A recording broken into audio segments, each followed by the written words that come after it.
Andrew and Courtney Simpson, although childless, were happily married for 10 years. They both wanted to have children, but waited until they had careers and could financially support their family on one income. They were both in their 30s and were successful lawyers. Drew practiced litigation, and Court practiced contract law at a prominent local firm in their hometown. Eventually, they had achieved such a level of financial stability that they had agreed to attend their first national convention of the American Bar Association. It was something they had both been looking forward to for a long time. During the long drive to the hotel headquarters where they had booked a room for the event, their conversation mostly centered on starting a family. They both agreed that the time was right, but Court admitted she was wary of the prospect. It was at the board reception on Wednesday night that things took a turn for the worse.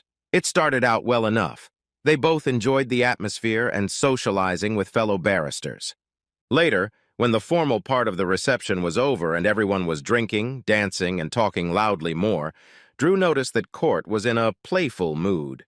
That was definitely not a bad trait because it always led to marathon sex at the end of the evening. Courtney was a beautiful woman with a lively personality, albeit somewhat quirky, and was always flirtatious. Tonight was no exception. Drew, on the other hand, was more quiet and reserved. This was very unusual for a trial lawyer. They are usually very outgoing to the point of obnoxiousness. At social gatherings, Drew was usually relegated to the background. However, he enjoyed watching people and their interactions. If someone uninvited started a conversation, Drew immediately became an active participant. He rarely struck up conversations with strangers. While his wife ordered her fourth mojito of the evening, Drew ran his hand along the inside of her stocking-clad thigh and moved closer to her sex, feeling her heat on his fingers. He had spent an inordinate amount of time on the dance floor with numerous partners over the course of the evening and was anxious to get back to their room. When Drew finally got to what he often referred to as his girlfriend, he realized she was no longer wearing the black thong she wore when they dressed together. His eyes lit up as he met his gaze with his wife's dark green eyes. There was a smoky, sexy look in her eyes, and he was ready to take her right here in the club. She leaned forward, exposing her hips and lush breasts. She let out a low, appreciative murmur and murmured, "I want to have fun tonight, honey," without breaking eye contact. "I can see that. I feel it too, baby. Let's go to the room." "Look around, Drew, honey. We've never been in this town before. Do you see anyone we know back home?" Drew reflexively looked around. "No, I don't think so. What's the matter?" "I want to have some fun tonight." It was impossible not to notice the heavy emphasis he put on the "I." He was stunned. He knew without a doubt what she meant, but although he was deeply shaken and badly hurt as a practicing trial lawyer, he knew instinctively that he should not telegraph his true emotions. In criminal cases, lawyers like to think they matter more than they really do. In most cases, juries pay attention to the evidence, not the lawyers. But in tort law, things are much more subjective. Juries tend to get bored. The evidence presented is more tedious and subject to interpretation. Or they are so complex that they are barely comprehensible even to the attorney presenting the arguments. So the jury is much more attentive to the presentation of the case, and the last thing any tort lawyer wants is for the jury to feel that he or she is shocked or even slightly surprised. That can make a huge difference in the payout, if not the verdict. Drew couldn't understand where that came from. The only thing he could point to as a possible warning sign was his wife's reluctance to start a family. However, along the way, she had agreed to do just that. "I see, but what about our relationship?" She ignored his question. She wasn't a trial lawyer, but she had a knack for questioning witnesses and knew she wouldn't let her opponent divert her attention. She sighed and still clutched his hand tightly on her vulva. "Have I been a good wife? In the 15 years we've been together, have you ever once doubted my love and total devotion to you? Since we became exclusive freshman year, name one incident, one incident, one incident. I know I flirt, but have you ever once doubted me, even when you've seen me do it?" You'd think she'd just made the most basic of rookie mistakes a lawyer could make, asking a question she didn't yet know the answer to, but it really wasn't, because she knew the answer. No, you didn't. I never doubted your commitment to our relationship until 30 seconds ago. Why now? He resigned himself to the inevitable. It was amazing how quiet it was in the middle of a nightclub with flashing lights, loud music pounding in his chest, a DJ yelling about everything in the world, and over 200 intoxicated lawyers. They spoke in their normal voices, but didn't miss a syllable from each other's mouths. I already told you I'm ready to start our family. I just want these weekends for myself. I've earned them. And on Monday, I'm going to throw away my birth control pills and be committed to our future. She pushed his hand away, leaned back in her chair and crossed her arms, further emphasizing her ample cleavage and signaling what she thought was the end of the conversation. I understand. Have you chosen someone yet? He, too, already knew the answer to his question. Yes, she answered quietly but firmly. Okay, let me ask one more question. What consideration are you willing to pay? Considerations? Don't play dumb. You're a contracts lawyer. You know what a consideration is. What do you give for my consideration?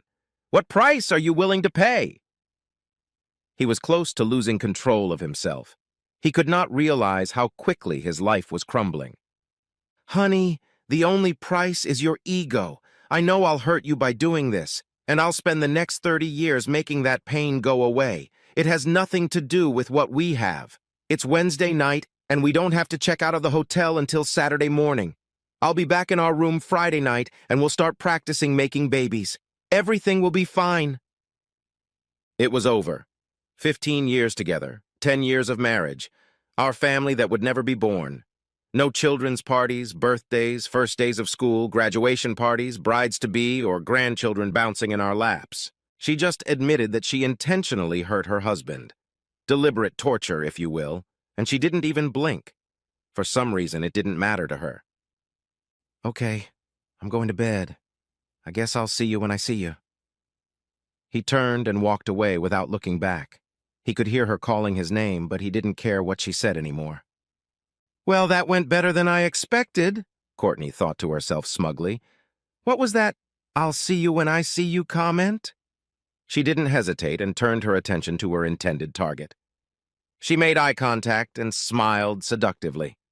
She stood up and slid over to him. The incredible truth was that until the very moment she had smelled this man, she had never once considered being unfaithful to Drew. She had made a life-changing decision, but she had no idea about it. Drew didn't know how he managed to get back to the room. He vaguely remembered someone asking him if he was okay while he was riding in the elevator, but his mind was reeling and he was still in a state of mild shock from what had happened. It all seemed so surreal to him. One minute he was fantasizing about the great sex he and Court would have, and the next minute his marriage was over. He didn't know how long he sat on the edge of the bed, staring at the wall, but eventually a plan formed in his head. He knew what he had to do and forced himself to go forward. It was only a 3.5-hour drive home, but Drew knew he had a couple days to get everything done. He realized that to Courtney, he didn't exist for the next 48 hours. That was enough time to do what needed to be done. He realized that the first thing in the morning was to report the theft of their joint credit cards. With any luck, some hotel maid would find Court's purse she'd left in the room and take it without reporting it. Drew had no intention of touching the items his soon-to-be ex-wife had left in the room. He also figured that if the maid took her purse, it would give him until at least the end of Monday to leave. The divorce itself would be simple and clean. They lived in a state where divorce was not an option. No kids, no house, no joint assets. They always kept their finances separate and contributed equally to expenses. They made about the same amount of money, so the divorce was the easy part. The hard part was starting over. Drew quickly packed his suitcase and was ready to head out the door. He paused for a moment, wondering if he should leave her a note, but then changed his mind and headed for the elevator as he stepped out into the hallway. The sound of the automatic door closer closing the room door echoed down the hallway, signaling that he had closed the door to his previous life. A thought occurred to him on his way to the lobby, and he stopped at the front desk to check out. My wife is picking up the car. We have an emergency at home and need to check out right away. We left our keys in the room. He saw the officious clerk touch a pair of keys and realized the cards were inactive. Stepping outside, he smiled slightly, knowing how much trouble Court would be in a couple days. Fuck her anyway! 7 years later, Drew sat in the hotel restaurant sipping iced tea, waiting for his food to arrive so he could rush to the seminar. He did find the seminar interesting, and it was going to be a valuable experience that would help him in his family law practice. He noticed that the newspaper left by someone on the worn vinyl seat of the booth had a date on it. Almost 7 years since the day his divorce was final. Wow, time has flown by. He didn't realize he'd said it out loud at first and, slightly embarrassed, looked around to see if anyone had heard him. He hadn't thought of Court in a long time. Although his divorce had been relatively easy, he realized how unfair the so-called no-fault system could be to the injured party. Frankly, the system existed because some people can't handle their own shit. They act like children, try to wreak havoc on the other party, and the system has to step in and solve everything for them. These were cases where the old axiom "no one wins in divorce" is actually true. In any case, this was the impetus for Drew to change his specialization to family law. As he found out, most divorces these days happen simply because both parties give up. There were few arguments, and both parties were eager to end the situation as quickly and painlessly as possible. He would handle any case that was presented to him the way you handle customers when they walk in the door. However, he loved dealing with the relatively rare cases where infidelity was involved, and he suspected that his client's spouse was trying to put the screws to his client. His musings were abruptly interrupted by a voice he still recognized. "Hey, Drew, how's it going?" He popped his head up, and surprisingly, there she was standing in front of him. He couldn't have been more shocked if he'd been hit with a cattle prod. "Hey, Court, believe it or not, I was just thinking about you. What are you doing at the family law conference?" "I'm not at the conference. I'm here on other business. May I sit down?" "Sure, sorry." He gestured with his hand and motioned for her to sit down. "I'm really stunned to see you, so forgive my manners." "Wow. I don't even know what to say." She sat up straight and spoke in an angry tone. "You haven't even spoken to me, Drew. You haven't responded to any of my attempts to contact you. You haven't said a word to any of my family, including my mother, who you know loved you very much. You didn't even show up at any of your hearings. You just disappeared. Court had nothing to say." "Really? 15 years together and you couldn't even say, 'fuck you,' before you bailed?" "I walked up to our front porch that Monday night and they handed me divorce papers before I could walk through the door. And when I finally got inside, there wasn't a single thing in the apartment that reminded me of you or our marriage."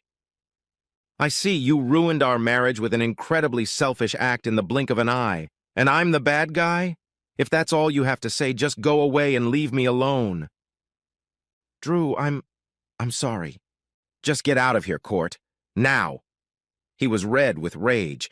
Most of the restaurant was now looking at them. She stood up and tearfully walked away. At that moment, a whirlwind came over Drew. It was the chattering twins and their little sister.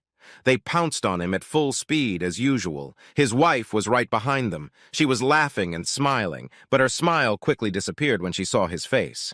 Her gaze darted to the rapidly receding Court leaving the restaurant in the lobby. "That was her, wasn't it, Drew?" He only nodded his head as he was preoccupied with his 3 children. Without further ado, his wife Celia was behind Court in a flash. Drew followed her movements with his eyes as she caught up with Courtney. They struck up a conversation that ended with Celia helping Court sit down. They must have talked for 10 minutes or more. They seemed to exchange contact information, then Celia gave Court a hug and they parted ways. Celia went back to the table and took their youngest from Drew so he could have a chance to corner the twins. Drew's eyes and mouth went wide when Celia sat back down. "She's coming over to our house in a couple weeks and you two are going to talk, and I mean really talk, Drew. Don't say anything, just nod your head if you understand." Her tone allowed for no objections, so he just nodded and began to wrestle with the 2 little monsters in his lap that were now his life. Later that evening in the hotel room, well after the 3 musketeers had fallen asleep, Celia looked at him and asked, "Is there anything you want to say or ask her, kid?" He took a deep breath and spoke softly. I wanted to for the first few years, but I guess pride wouldn't let me. But now, no, I have nothing to say, and I'm glad I didn't give her the opportunity then. What? You're joking. You can't be serious, can you? I am very serious, Celia. If I had let her talk to me then, maybe she could have said something that would have made me change my mind. But then I would never have met you, and our three girls would not exist. No, I don't need to talk to her, and I don't regret anything. She put her arms around her husband and covered him with kisses. You know what to say to a girl, don't you, baby? But the poor woman needs to talk to you, so the least you can do is sit down and listen. I'll do that. But what's the point? All she'll do is tell me how sorry she is. If I ask why, she'll say she doesn't know herself, etc., etc. But I'll do it for you, and maybe it will help her calm down. By the way, what's that all about anyway? Drew, be kinder. Maybe I can't give you a definition, but if you really loved her, would you yell at her a couple minutes after seeing her for the first time in 7 years? Maybe that's what the end of a relationship is all about. Maybe you're right, but even leaving you and the girls out of it, I realized even before I met you that my life was better off without her. The divorce made me reevaluate my life and what was important to me. Sure, I went through the usual emotional turmoil that most people experience when a marriage breaks up. But that failure made me take a second look at myself, which I never would have done if she hadn't acted stupidly. Drew paused to think and catch his breath. They say that the greatest successes come after the greatest failures, and I firmly believe that in my case it's true. I am much happier practicing family law now than I ever was practicing tort law. Sometimes I feel like I'm actually helping people. I know I don't make as much money, drive a Beamer, or live in a lakeside apartment, but I'm happier than I've ever been in my life. What about her? Maybe you should ask her those questions. What would be the point of that, Celia? I don't regret where I am right now in the slightest. He paused, a very sad expression on his face, and continued in a voice barely above a whisper. I guess that's not true. I have one regret. I should have spoken to her mother. She's a very nice woman. I know she had a thing for me, and I liked her. With both my parents gone, she was like a surrogate mother to me, and I left without saying a word to her. There was nothing more Celia could say. She had hoped that sitting down with Drew would be as beneficial as it was for court, but now she doubted it was the right thing to do. Would she force Drew to do this, and it would only stir up a past he no longer cared about? But would she be able to stop him? As it turned out, Celia didn't have to do anything. The last meeting never happened. The night before Courtney was due in town, Celia's phone rang after midnight. She was always afraid to pick up the phone at that time for fear of bad news, but she reflexively answered it. On the other line was a clearly distraught woman. Celia, this is Angela Jones, Courtney's mother. I need to speak to Andrew. The ringing of a cell phone woke Drew, and Celia handed him the receiver. It's for you. Drew picked up the phone. Yes? Andrew, it's Angela. Courtney killed herself yesterday afternoon. This statement was followed by the sobs of a man in pain so painful it could not be described. I'm so sorry, Mom. I don't know what to say. Oh, God, it's my fault. Tears flowed from Drew, but there were no words. Celia, who had heard everything, had clung tightly to her husband and was now openly crying, thinking it was her fault too. Andrew, it's not your fault. She had a lot of problems, and she brought them on herself. There's a lot you don't know about her after the divorce. She left a sealed letter for you. I hid it from the police. No one knows it exists except you and me. What do you want me to do with it, dear? Just keep him to yourself for now and let me think about him. Can you do that for me? Of course, honey. Andrew, I need you to be with me. Can you come? I'll come as soon as I can, Mom. I'm going to bring my whole family with me. I want you to meet them. I know you'll like them. I'll call you back tomorrow and we'll plan everything. Is there anyone with you right now? You shouldn't be alone. Yes, dear. My friend Joyce lives with me. I can't wait to meet your family. I'll talk to you tomorrow. And the phone disconnected. Epilogue. Courtney's private service was held 7 days later on a cold but clear fall afternoon, and as promised, Drew and his family were in attendance. Only a few family friends were present. Apparently, even though Courtney was a very competent attorney, she had no real friends. She was cremated, and her ashes will be scattered in the park where she and Drew often went when they were dating. Angela said it was the happiest time of Court's life. Losing her daughter through her own fault had been an almost unbearable burden for Angela. But she quickly grew to love Celia, and especially the three girls. By the end of the week, the girls began calling her Grandma Angie. Angela recounted what had happened in Court's life since Drew's departure. He was shocked by the revelations about the risky behavior, substance abuse, and mental health issues that had followed the divorce. She even opened up about why Courtney ended up in the same hotel as Drew. She disappeared with two men she met at a nightclub and was gone for over a week. When she returned, she was covered in bruises. According to Angela, that wasn't unusual. She was about to lose her partnership, too. He was stunned at how one bad decision made at the worst possible time had thrown Court's life out of control. It would be a long time before he came to terms with it. The night before Drew's family was to return home, he and Celia had a long talk and came to some decisions. The next morning, Drew pulled Angela aside while Celia kept the girls occupied. "Mom, we need to discuss a few things. First, Celia and I want you to come live with us. There's nothing keeping you here right now. You don't have to make a decision right away, but we want you to think it over. We'd all love to have you with us. If you decide to come, we will help you with your move every step of the way.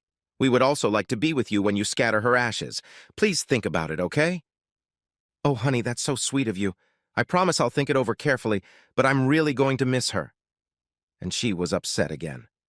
Drew took her in his arms to comfort her while she tried to come to her senses. When she calmed down, he continued, "We need to talk about the letter. I think the best thing for us to do is to take the letter and throw it into the fireplace unopened." "It's your letter, Andrew." "I know, but I'm never going to read it. If you give it to me, I'll burn it. But I want to give you an opportunity to keep it. I don't know about you, but I want my memories of Court to be before the divorce. Your memories should be of that time, too, and I'm worried that after reading this letter, we'll only remember things about her after the divorce. I want nothing to do with that damned letter. I'm giving it to you. If you decide to read it, the only thing I ask is that you never, ever mention anything in it." Angela was shocked by his answer, but was beginning to understand Andrew's reasoning. She desperately wanted to remember her daughter as she had been before her actions that had destroyed her marriage. Maybe it was genuine remorse and an admission of how devastating her decision had been, but perhaps there was only more pain inside. Andrew had told her about how the meeting with Court had gone a few weeks ago. What if Court had only gotten more angry and blamed Andrew? She wasn't in the best of moods, especially after confronting Andrew. Angela was torn. Before they headed home, Celia had a private talk with Angela as well. "Please, please, please move in with us. We really want you to be a part of our family's life. I don't think you realize how important you are to Drew." "I promise, honey, I'll think about it. It would be nice to be around young people again," replied Angela wistfully. As Drew and his family left for home, along with tears and hugs, there were requests for Angela to go with them. After they left, Angela collapsed into a chair in the living room across from the fireplace. She pulled a letter out of her dress pocket and stared at it intently. She knew she had a decision to make.